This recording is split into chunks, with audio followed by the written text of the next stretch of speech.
Welcome back. Today, we're doing a deep dive into the underlying mechanics of conflict resolution. Have you ever found yourself completely stuck in a negotiation? I mean, maybe it's a high-stakes standoff at work over a budget, or maybe you're just trying to figure out dinner plans with your partner and getting absolutely nowhere. Well, the framework we're exploring in today's Explainer offers a really fascinating lens on exactly why that happens. And we're going to unpack this whole complex dynamic using a simple everyday piece of fruit. Section 1. The orange argument. Okay, let's dive into this. Picture a kitchen at the end of a really long day. Two friends, Sam and Mia, wander in looking for a snack. Sitting right there on the counter is one single orange. Sam immediately points and says, "I want that orange." But Mia fires back, "No, I want it." And boom, we're dropped right into the middle of an intense, familiar argument. Two people, one limited resource, and a perfectly symmetrical conflict. This is where almost all arguments begin. Whether it's two roommates fighting over the TV or two corporate departments fighting over a finite budget, the initial spark is almost always a clash over a single resource. Section 2. The negotiation trap. So, why do arguments like Sam and Mia's completely stall out? Why do they escalate instead of resolve? Well, to understand that, the source material points to a concept called a position. A position is essentially a surface-level request. It's a rigid demand made during a conflict. It's the absolute what someone is demanding, like, "I want a $10,000 raise," "I want this specific vendor," or "I want the orange." When negotiations fail out there in the real world, it's almost always because the parties lock themselves into these surface-level positions and literally refuse to budge.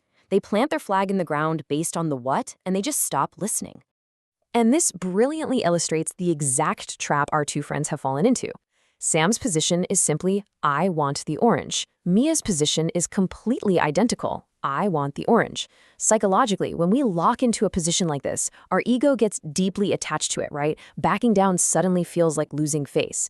Because they're entirely focused on these surface-level requests, they've created a perfectly deadlocked competitive struggle. There's zero room for movement or creativity here. If one person wins the whole orange, the other person loses it. It forces a totally binary outcome.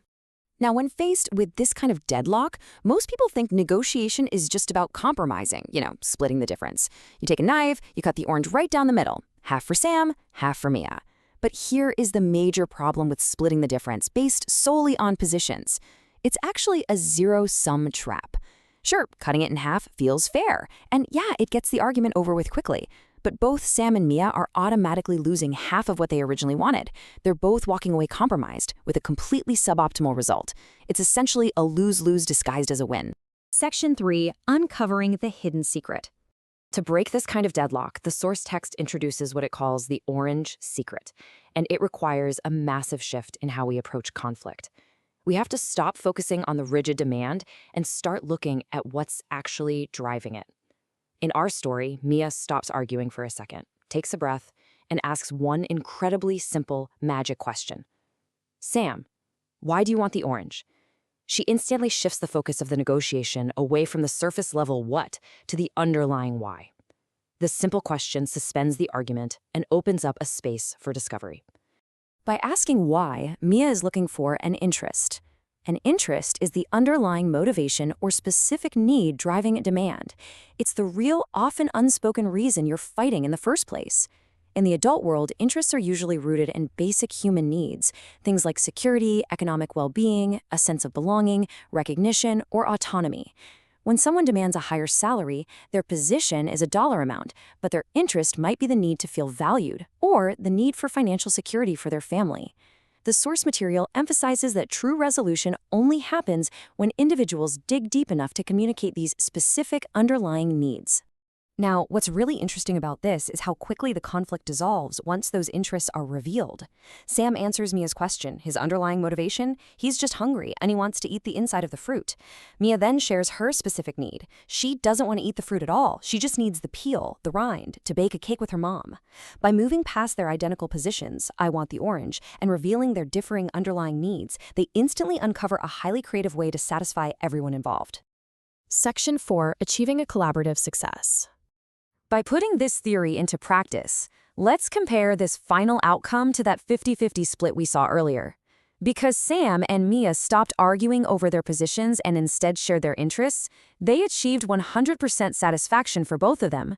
Sam gets all the fruit and juice he needs to cure his hunger. Mia gets all the peel and rind she needs to bake her cake.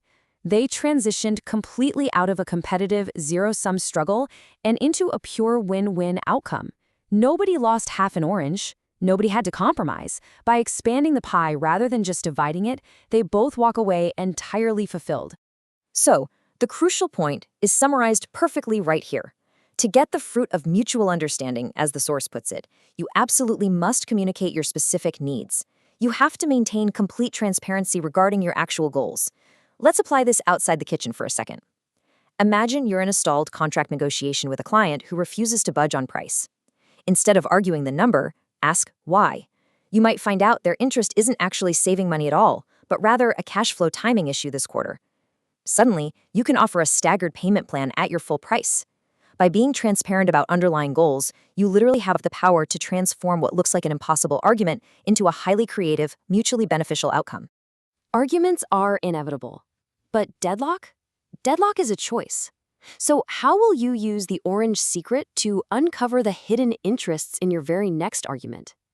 The next time you find yourself stuck on a rigid demand, remember Sam and Mia.